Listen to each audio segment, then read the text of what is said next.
Cette nouvelle trêve est-elle la bonne?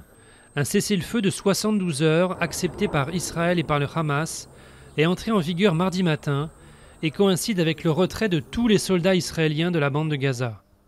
Depuis le 8 juillet, plus de 1850 Palestiniens ont été tués, et côté Israël, 64 soldats et 3 civils. Probable nouveau rebondissement dans l'affaire de Montigny-lès-Metz.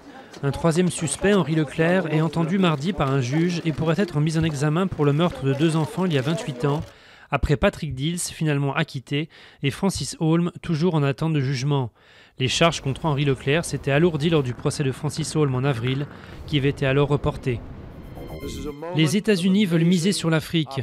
Washington a ouvert lundi soir un grand sommet avec une cinquantaine de dirigeants africains, dans l'espoir de développer commerce et investissement pour refaire en partie son retard sur l'Europe et la Chine. Avec 5,8% de croissance prévue en 2015 selon le FMI, l'Afrique est pour Barack Obama la prochaine success story mondiale. Plus de 120 personnes toujours portées disparues après le naufrage d'un ferry. Une centaine ont pu être secourues dans cette rivière à environ 30 km au sud de la capitale Dakar, mais 24 heures après le drame, les secouristes n'ont toujours pas localisé le bateau. Des dauphins pour aider les enfants handicapés.